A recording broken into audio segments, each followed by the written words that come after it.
What's going on, everybody? Well, a lot of people running their damn mouth about this whole Gervonta St. Davis and Devin Haney thing. I think it's really a fucking waste of time. When you're saying, "Oh, Espinoza this, Gervonta running his mouth this," it doesn't fucking matter. Look, the only provision that they had to get out of the contract was step aside money. You know what I'm saying? But step aside money was never exercised. It was never utilized. So we don't even know if Kambosos would have took it or not. It's a whole bunch of assumptions that he would have took it because what he had said and stuff like that.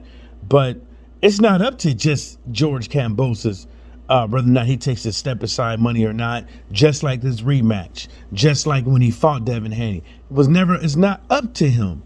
He's not the shot caller or nothing like that. And I'm pretty sure Australia wants to recruit some more money out of his ass.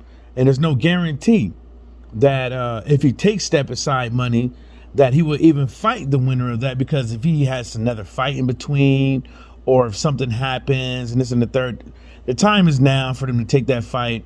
I think step aside money only deals with fattening people's pockets. They don't work out all the time, as we see in the sport of boxing, because things can happen. Hell, Devin Haney could lose and then never fight. That fight never happened again.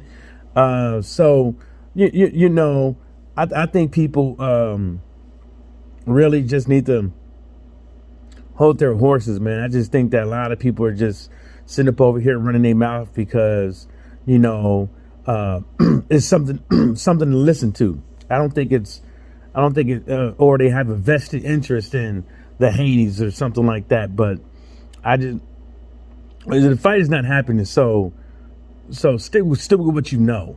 You know what I'm saying? Just like Tank Davis and this Ryan Garcia thing. Y'all can go crying and y'all can go make videos about this shit if you want to, but we don't know if it's going to happen. You can speculate, but nobody knows. So, most of the stuff is just a waste of time to talk about until the fight actually gets made.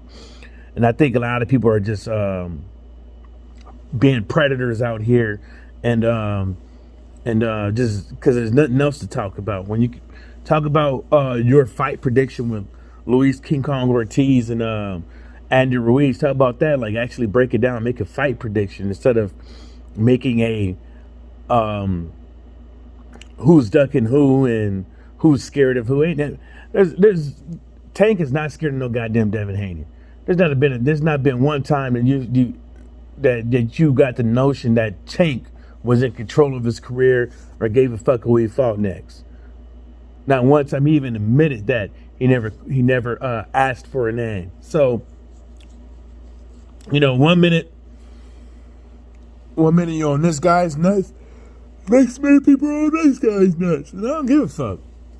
I know what it is with the get-go with Tank Davis. So, you can literally say he's scared, but what are the actual alternative viewpoints when it comes to why Devin Haney opted out on a Devin Haney fight?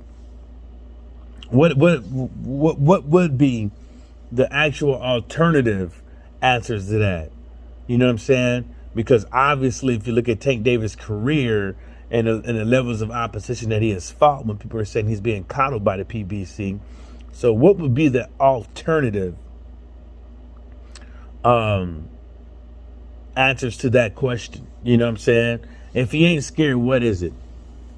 Are they waiting for Devin Haney? Could it be they waiting for Devin Haney to make a name for himself so they can get some more money?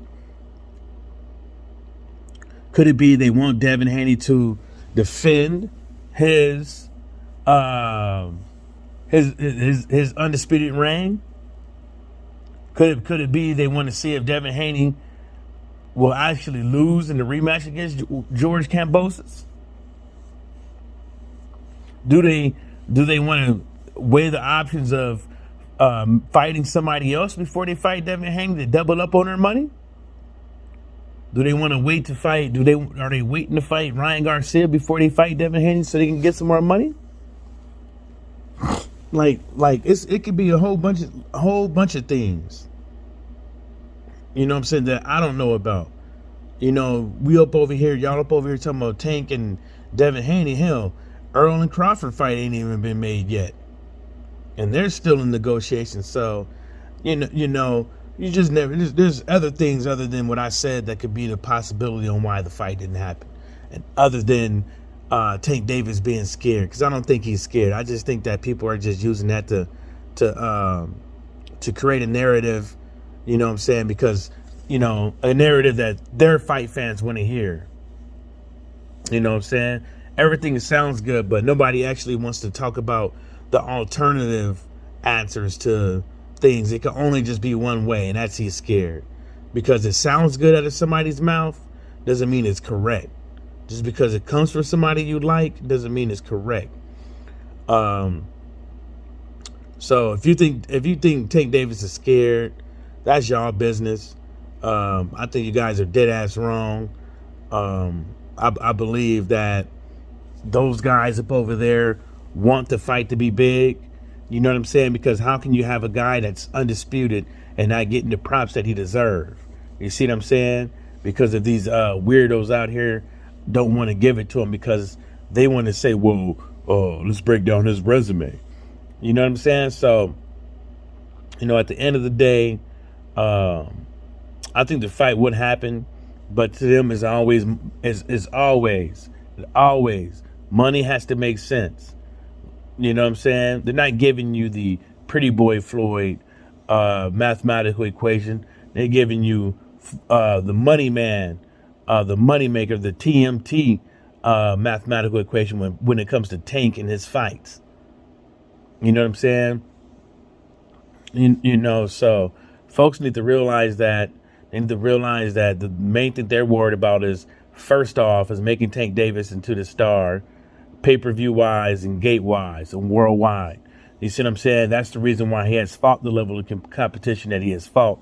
Because at the same time as they're doing this, they're actually putting him in with different styles, and they're actually building him as a boxer as well.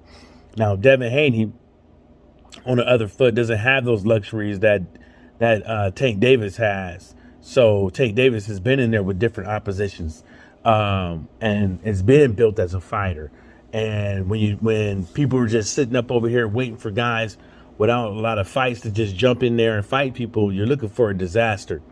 So, because you could burn out a racehorse and have to end up putting it down. So we're going to see, man. We're going to see what happens in the next year or so. Hopefully, when Devin Haney beats George Kambosos, these guys out here start giving him his props, so he can't go out there and get these fights. Because that's the only thing that matters with these Floyd Mayweather fighters. It's money. That's all it is. Like, so, if we could get this fight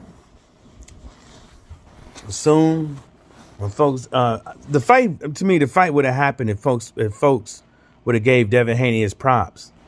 You know what I'm saying? Young guy, getting the belt, Loma ducking him, all kind of stuff. It's like, you could have gave this dude the same props you gave Loma, but you didn't want to do it because the simple fact is you had Loma, but then when he lost, just like Anthony Joshua lost, it broke the bank. Now you guys got to start all over. Now Loma got to sitting up over here trying to become undisputed, but has to wait in line. But then at the same time, is how come Loma gets to fight for 4 belts coming straight out the gate? And this is per Bob Arum. Bob Arum said he wants this fight first quarter of 2023. So I don't want to hear it.